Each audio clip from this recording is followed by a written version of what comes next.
All right. So you can heat up your tea. These are not formal videos.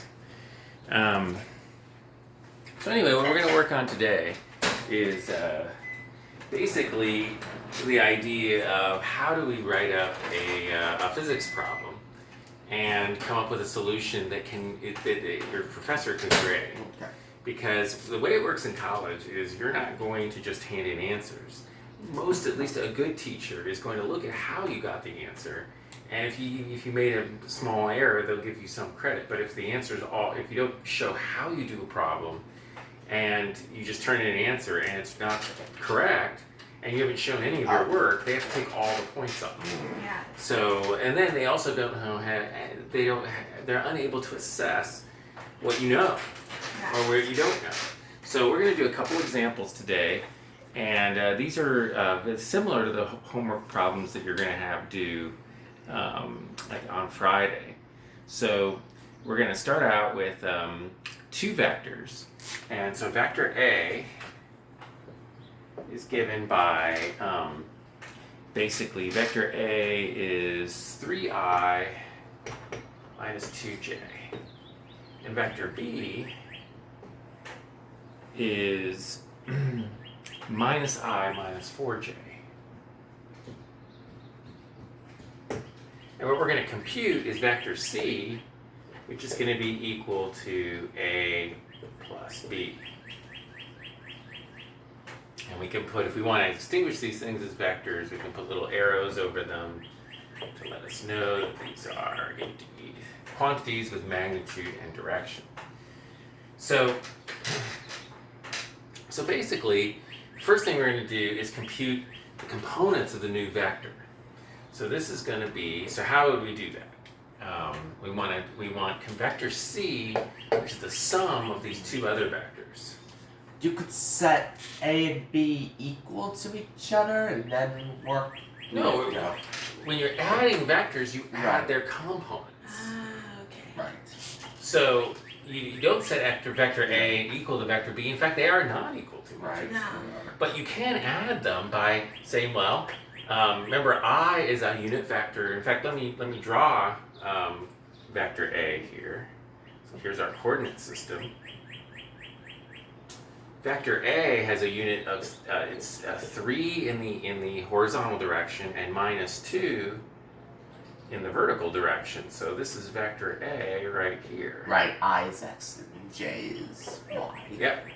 Vector B is minus 1 and minus 4. 4, so it's like a vector that looks like this. So when you add the two, what you're literally doing It's just adding the vectors together. But adding the components of the you're vectors. adding the components, but graphically, what does this mean? Well, graphically, what it's kind of doing, so what we'll do is actually use some color here. So I'm going to say vector B looks like this. Okay, so green is A, and red is B. When you're adding the two, what you're literally doing is you're putting one at the end of the other one. So vector C is this. I could write vector C with a different color. Vector C is the vector you get from adding A and B. Nice. See, that's graphically what's happening when you add vectors. So it's the same as adding their i's and adding their j's. Okay. So vector A, so vector C will have 3i minus I, Which is 2I. 2i. which is 2i, yeah. Oops.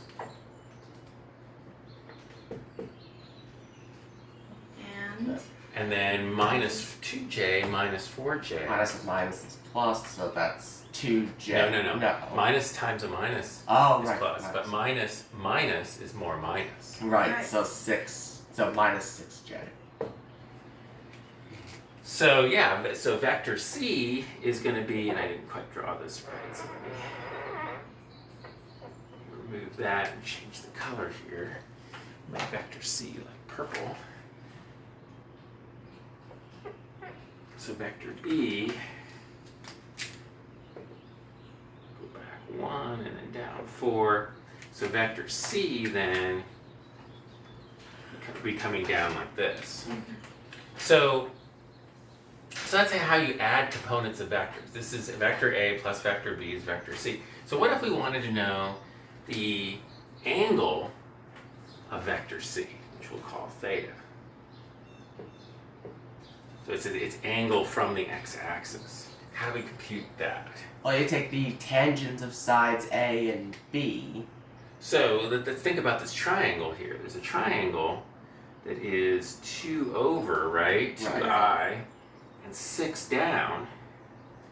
So the tangent of theta is equal to what? It's equal 2 to over 6. It's opposite over adjacent, which means 6 or minus 6 over 2. Yeah. So if you want the angle, you take The inverse the tangent. tangent inverse of minus 3, Okay. which I don't have that one memorized. Good. I can get that. Luckily, we have. It's free. That need the So we'll do shift tangent of 3. minus 3. I know. Negative 71 It's points. negative 71.57 degrees. Right, you can round that. You round it. So that's the angle. And what about the magnitude? So when we talk about magnitude,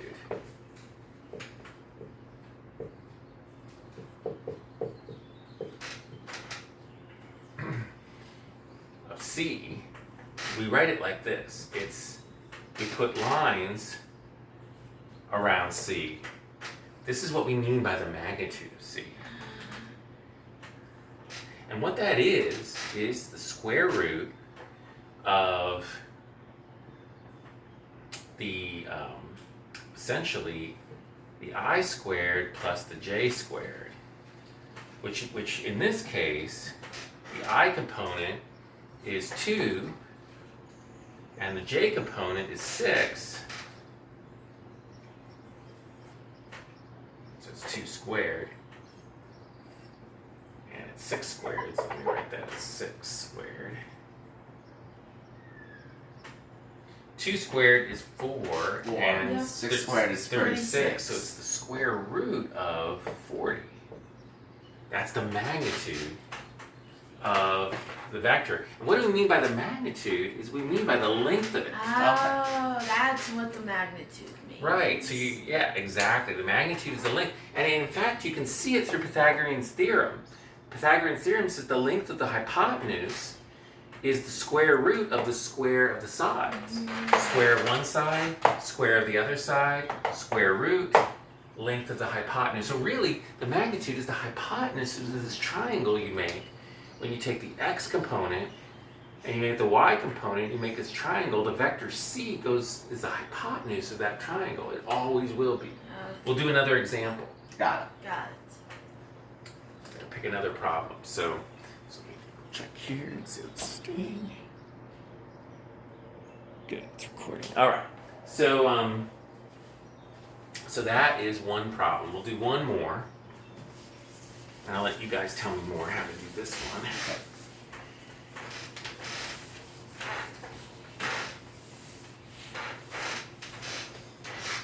Let's see. Let's move on to a different vector, perhaps.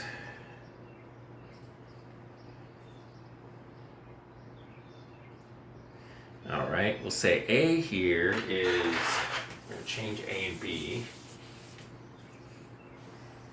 Try to do this one more consistently with my color coding.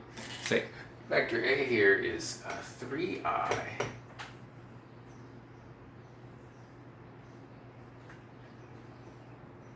minus 2j.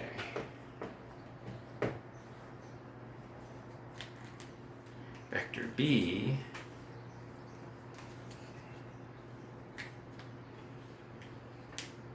Oh, let's see, that was our vector A before. No, we want this vector, sorry, that was our old vector A. Our new vector A is I plus 2j. I plus 3j. Okay, there's vector A. Okay. Vector B is 2I minus j.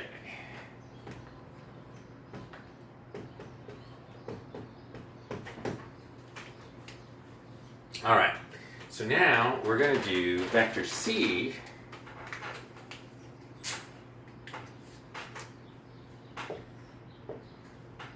Which is going to be, this time it's going to be A minus B. Okay. Ooh. A minus B. Got it. A So- minus B here would be, so by my terms would be 3I. No, it would be negative. No, A is I plus 3j. Yeah. Right.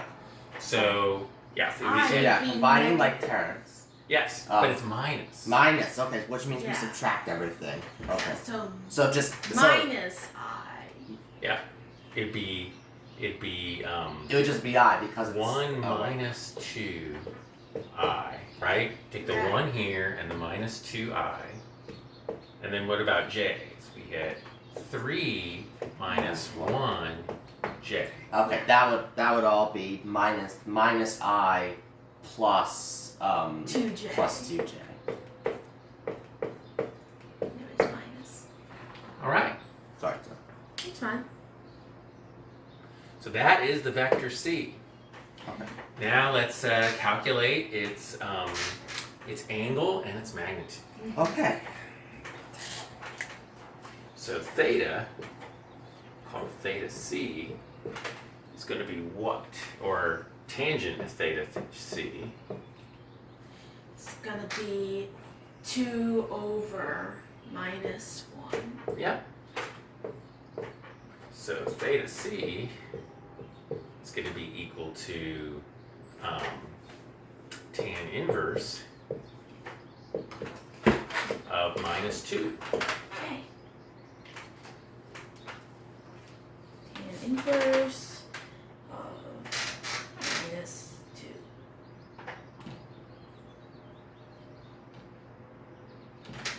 That equals Minus 63.43. Minus 63.43.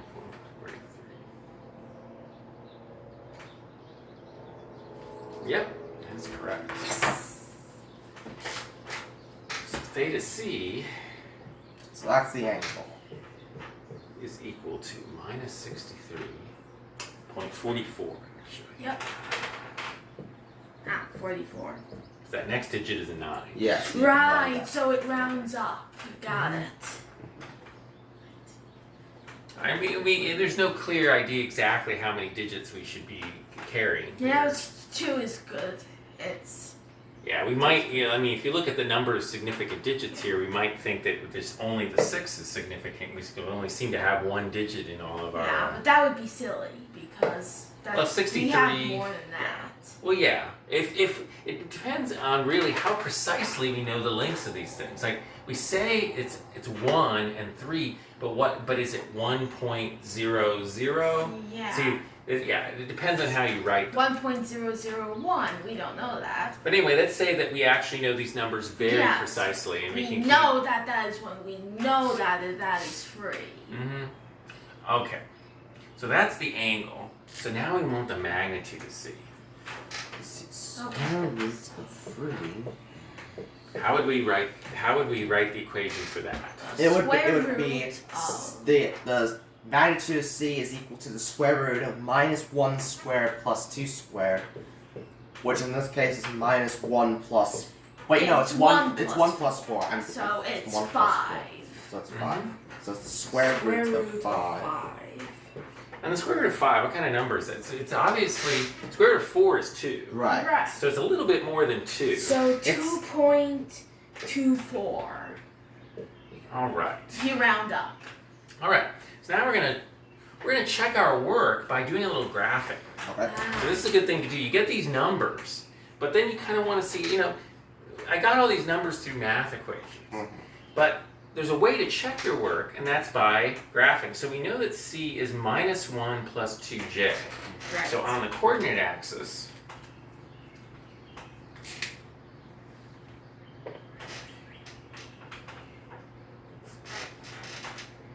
let's do a little graphing here.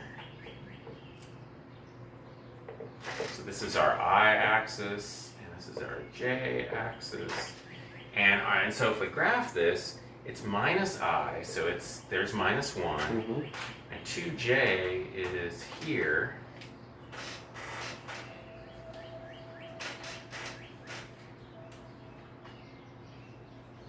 So we have a bit of a problem, actually. What is What's that? that? I'm glad we did this check.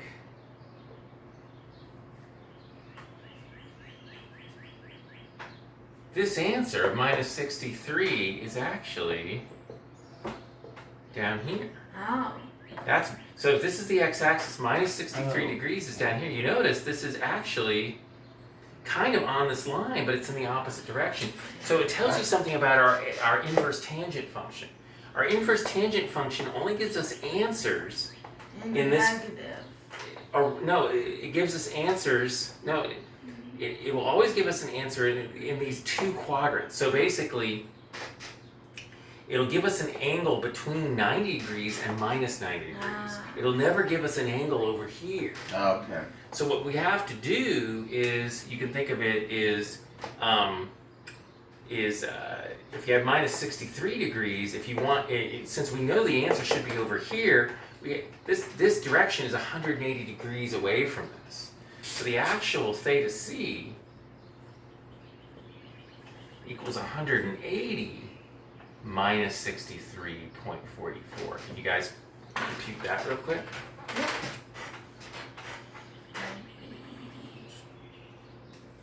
-63. 44. Is 116.56. That makes sense. If this is 90, then 116 is going to be a little bit more than Yeah. 90, right? right. So this direction looks good now. And the length, so yes, it's the other thing to think about. The length is about 2.24 when you realize, well, a vector straight up would be, that terminates here would be 2, so it stands to reason this is a little bit longer than 2. 2.24 is definitely in the ballpark. But it's good we did this because the calculator doesn't always give us the right Yeah. answer. So what did I do here? Well, I said, okay, the calculator is going to give me an answer somewhere in between here and here. Yeah. If I graph it and realize it's in a place the calculator can't give it to me, I have to add 180 degrees Right. to flip it To flip halfway. it onto the other side. Yeah, remember 360 degrees is It's a all the full way around the rotation. circle. 180 degrees, it's half a rotation. So I add 180 to this angle. Yeah. So if this angle's negative, I add 180 to it and I get the right angle. Okay. Yeah. So doing this graph is an important part of Yeah. doing these problems. Yeah. When you add vectors, you want to graph the results so that, because the calculator won't always give you the right answer. Now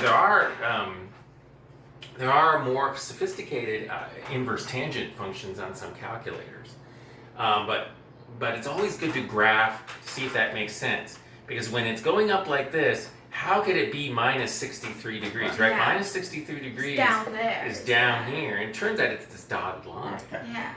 So So inverse tangent will always give you an angle on like one of the right sides. of between 90 and That's -90. nice. Got it. Okay. It'll always give you an answer somewhere in there. So it's good to graph it to check to see if, because sometimes the vector will be going over here and it will give you the right angle like it did in the first problem. Yeah.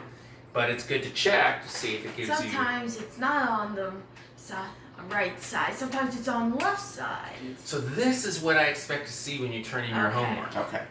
State the problem. Here's your input vectors. Here's the problem you're trying to solve.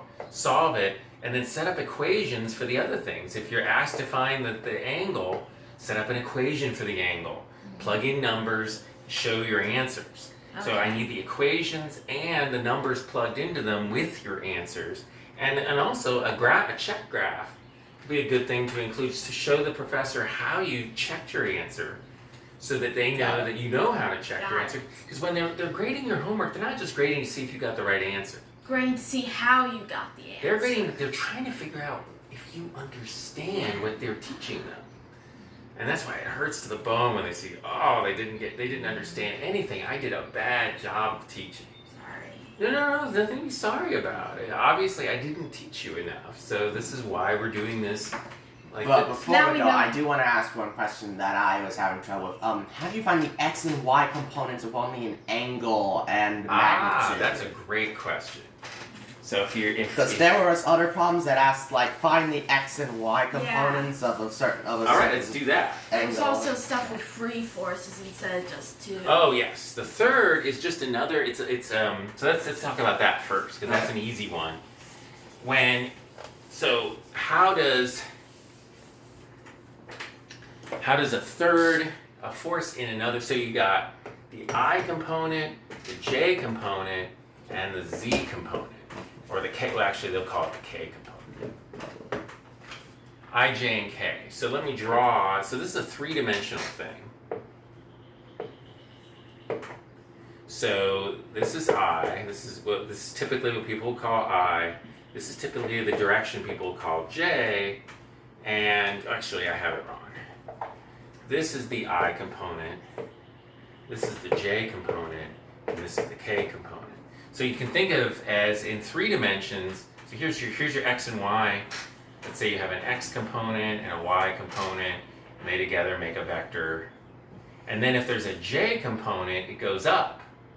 So the total vector is like, doing things in three dimensions is challenging. But it's just like another component, just in a different direction. So that third component basically decides whether it's up or down. Yeah, let me see Gotcha. what problem you had that asked about j. This one. That is not a That's third not a dimension. third So dimension. just throw out everything I just said. Okay. The Okay. homework does not ask for a third dimension. Okay, cool. So for It's a force. it's a third vector. Yeah. Yeah, that's what I was. That's what you meant. Yeah. So three forces are acting on a point. So if I had three forces, let's say I had vector A, vector B, and vector C, and then let's say that they're all acting on the force. So vector D would be vector A plus vector B plus vector C. So you just add it like so another. you just add it all together, and then you get. And so you add their I components and their J I components, and see. vector D is a sum of the three I Okay, so components. you include the other one. Got it. Yep, that's how you handle So third. that's okay. Thanks, Dad. So that one's easy. Okay. Yeah. What Josiah was asking. X and Yeah. Y components from the when you're only given the magnitude when So let's say I was given a magnitude and an angle, and I wanted to compute the X and Y components. That's a great problem. So let's say that vector A has a magnitude of 2, and the angle of vector A, let's say, is 30 degrees. All right? okay. So, if I want to find the components, I can draw a triangle. Oh. Right? Because I'm told the angle, Right. right? So you can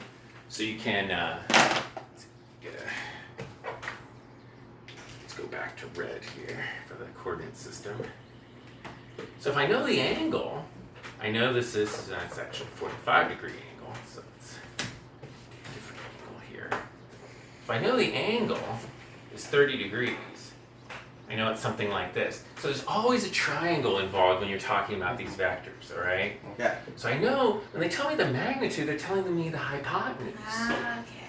I know They're it's a telling you that I know there's a right triangle, and I know this is 30 degrees. So if I want the y component, how do I solve for that? Well, I know that the sine of 30 degrees is what? 0.5. It's 0.5, but how is it related to the sides of this triangle? Because the sine is the opposite side of the which would be y in this case. Mhm. It's the opposite. Opposite side of the angle from the It's angle. not just the opposite side. It's the opposite divided by the hypotenuse. Okay. Got it. All right? So if I know that that's 0.5 or 1/2, what does it tell me about the y component?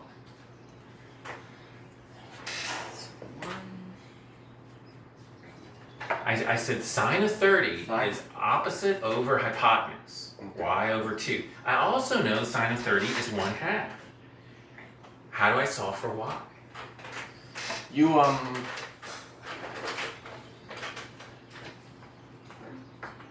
How do I get y by itself? you multiply both sides by 2 over 1? 2. Yeah. 2. 2 in this case. Which means that y equals 1. Y equals 1.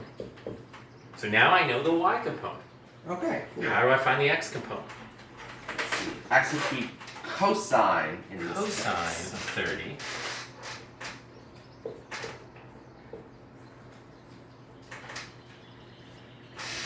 Which equals cosine is adjacent over hypotenuse, so x over 2. Cosine of 30 is not 1/2. It's 0.9. 0.86. So,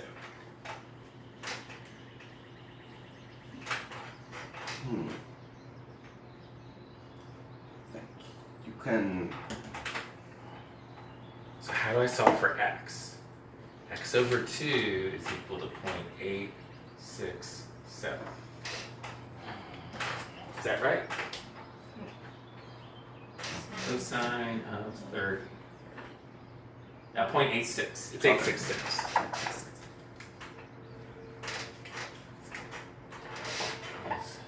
How do I get x by itself? So, then 2 and 0.68 won't cancel. Multiply it by 2? No. Multiply both sides by Multiply 2. 2.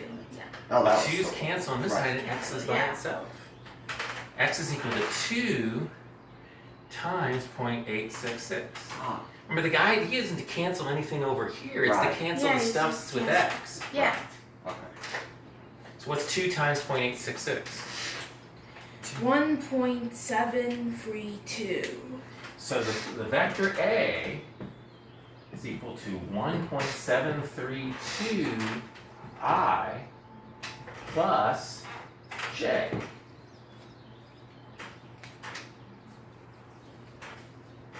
And it kind of meshes with the triangle that we drew, right? Yeah. This side is quite a bit longer than this side. 1.732 is about 70% longer than the y That's, side. yeah. So that's how, if you're given a magnitude and a direction, an angle, you can calculate the x and y components, turn it into a triangle. Okay. The magnitude is the length of the hypotenuse, and the angle is just the angle up or down. If it's negative angle, it would be down here. Okay. But it's still all the same rules of trigonometry apply with sine and cosine. So it's interesting. You use tangent if you're given the components and you want to know the angle. You use the tangent. Yeah. That's But the if you're fastest way. given the angle and the Magnitude. and the magnitude, you Use use sine sine and and cosine. cosine. You got To get the component. one more thing that can see resultant force. Mhm. How do you calculate that? That's just the sum of Oh, both Just add it vectors. all okay. together. So if you have force A and force B as vectors, you add force A to force B, and then the resultant force is C, Okay. which has its own magnitude and direction. How do you find the x and y components of the resultant force? When you add their x components, that's the x component of the resulting force. Right. Mhm. When you add the j components or the y components, that's the y components of the Oh. resultant force. Okay. So there's different ways of expressing a force, right? Right. Mhm. Newtons. Well, that's the unit. But we have, so if I had force A, I can express it as an I component plus a j component, right? Right. There's some x component and some y component. I can also express it as equal in some magnitude with an angle, right? I can say force A has an x component and a y component, or I can say it has a magnitude and a direction, and these are the same thing, because you can convert between them. And they're all in units of newtons. Remember, never add x's and y components. Got it. What I mean by that is if this were 5i and 2j, the magnitude is not 5 plus 2. Okay. But what you do for the magnitude is you square the x component, add it to the square of the y component, and take the square Because the root. magnitude is basically the hypotenuse of the triangle you Right. form from the x and y components and well, the magnitude. Exactly. So you can still figure out the magnitude from the Pythagorean theorem. Mm-hmm. Yep. So that should set you up All right. to yeah, retry the homework. I think that's everything. And so remember, I'll put this video out there, and you can see what I had on the board at the end of each time is what I'd like you to turn in. Got it. The How problem, we did it and the answer. the equations, what numbers you plugged into the equations, and the answer. And it's always good to actually, I didn't do it, but you should always put units on. If there's newtons, put your answers in newtons. Angles are actually unitless quantities, but it's good They're just angles. it's good to say if you're using degrees or radians. Yeah, they usually use degrees, and they were Yeah, using they were degrees using